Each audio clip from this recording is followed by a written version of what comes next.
It's human nature to want to discover and explore. We're back at the Tech Museum to find out what was discovered by the Islamic scientists.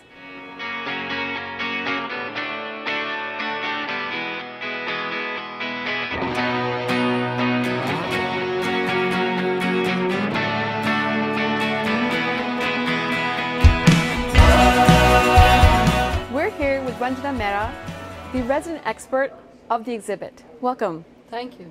I walked in here and noticed that there are subjects about all things that people probably forget to think about. So could you tell us a little bit of what's being covered at the exhibit again? So as you enter, we have a timeline which begins from 622 Common Era. And that's the beginning of the Islamic calendar, Hijra era. And then we go on, and there are different times when different discoveries and inventions were made. We move on to great explorers, one of my favorites, but I have several favorites here. And then across from it we have optics, Ibn al-Haytham's exhibit. In the very center of it we have astronomy, a very, very important exhibit. And then right here we are standing in the House of Wisdom, an exalted place. And then we have medicine. So it looks like we've got a lot of different exhibits we can talk about. So tell me something about the great explorers. I understand that the lengths and distances that have been covered are far beyond what most people know of. Well, you can cover those if you have a lot of frequent 5 miles in the today's day and age. But this guy is Ibn Battuta. He's living in Tangiers, Morocco. And in 1325, he decides to go for a Hajj, a pilgrimage to Mecca. And he sits on top of a donkey. He has a few dirhams, few coins in his pocket. As an asset, he has a good singing voice, and I believe he must also have the gift of the gab, because he goes on for, towards Mecca, but he decides to visit other places also. In the process, he reaches China, all the way to China. So wherever there is some Islamic political setup, he decides to visit, and he would hitch a ride with any caravan, go on camel, horse, boat, anything that he can get his hands on. And 40 modern countries is what he visits, and 29 years journey, 75,000 plus miles to China and back to his hometown. And it's all recorded in his book called The Rihla by his biographer, Ibn Juzay. So, can you imagine 75,000 miles on a camel, a horse, a donkey, a boat in 29 years? I mean, today, we can't even take the time out to travel across the world. We're so busy. I mean, I think that'd be such a great learning to share. I'm sure every country along the way, he must have shared some of the things he's discovered and disseminated knowledge even more so. Yes, he visited some 2,000 people, heads of state. He would present himself to a head of state, and invariably they'd appoint him as a judge or an advisor, because he knows so much. He's so well traveled. So tell us a little bit more about some of the other exhibits. I understand the optics. We touched upon this in the last segment. Tell me a little bit more about that. Okay, you've touched upon a good topic. So this guy is Ibn al-Haytham. His Latinized name is al-Hazen. So most of the sciences here were layered on top of the ancient wisdom, so sort of fusing Eastern and Western science and thoughts. But Al-Hazen, or Ibn al-Haytham, he's a 11th century guy living in Cairo. He's a polymath like so many other scientists here, interested in a lot of subjects, not cornered into a particular subject. And this guy, first of all, he makes the world's first camera, the first pinhole camera, calls it Camara. And then after that, he says, this is the way we see too. So he comes out with a theory of vision.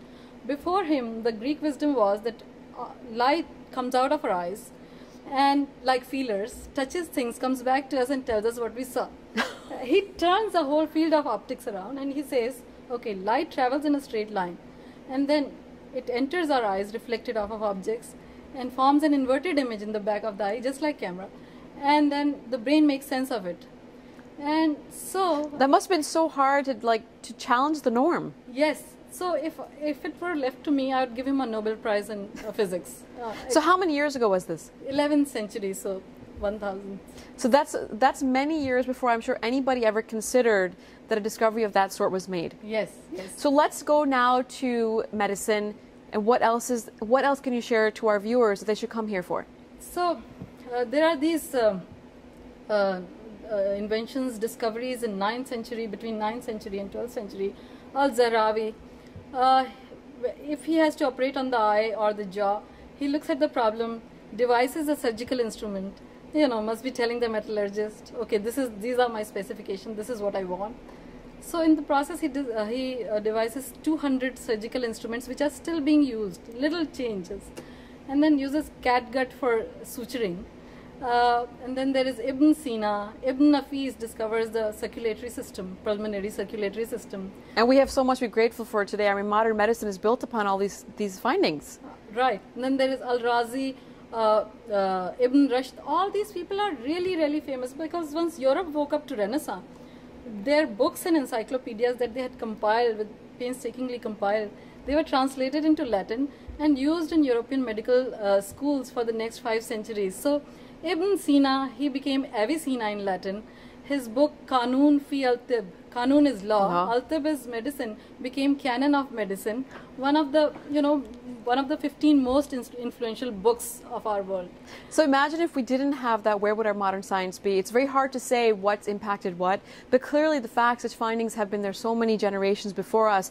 I think it's not even common knowledge, and probably, as you know, in the earlier show, Roque had mentioned that it's just not necessarily forgotten, it's probably neglected. So I think there's a lot of that can be discovered at the Tech Museum. Tell me, what's your favorite exhibit? House of Wisdom would be my favorite. The one we're standing within? Yes. These are sacred halls of wisdom. When I was walking through here, I also saw some machines, mechanical devices for water. Oh, that is one hero for me. Al-Jazari, he comes up with these ingenious machines, water raising machines, because water is a scarce and precious commodity. He is a guy from Turkey, and 13th century guy, and he devises these machines for the first time, uses a crankshaft in conjunction with the camshafts, vertical and horizontal gears, cogs, pistons, scoops. And that sounds a lot like a car's engine. Yeah, so his ideas are being used in internal combustion engines now. And I also call him the Steve Jobs of 13th century because he came up with these beautiful, magnificent clocks, the elephant clock. That's right, we saw that earlier. Yes, and the castle clock. Elephant clock combines so many cultures, Egyptian, Persian, Indian, Arabic, Phoenician. So when I walked in here, I also saw a model of a glider. So is it safe to say that someone took flight before the Wright brothers? Oh, you must be talking about Abbas ibn Firnas. So this is a guy who's been studying the flight of birds, how they trace a figure of 8 with their wings, the difference in air pressure between the top of the wing and the bottom of the wing, which gives them lift. And the year is 875, mind you, common era. 875. That's about 1,000 years before, right? Yes. He's living in Cordoba, Spain. Nice place to live. And one day he decides to just do it. Straps himself to a glider, wood, silk, feathers, and then jumps off of a cliff. Tells his admirers, I'll be with you shortly, and then glides for a long time, crash lands because he hadn't figured out how the birds use their tail feathers to land. Has some injuries, survives, goes on to build other things. He's 70 years old when he does this, by the way. Oh my goodness. That sounds like a recent runner that just broke the world record. Yes, for the 100-year-old guy in Canada, yes. Now imagine that. This has been going on for millenniums. I bet we just could continue discussing and find so many more great things to hear. But I say to all those watching, you have to come visit the Tech Museum. The whole history of science is here. Your parents, your grandparents, the children, come over, discover all the secrets and learnings that Islamic scientists found almost 1,000 years ago at our Silicon Valley Tech Museum.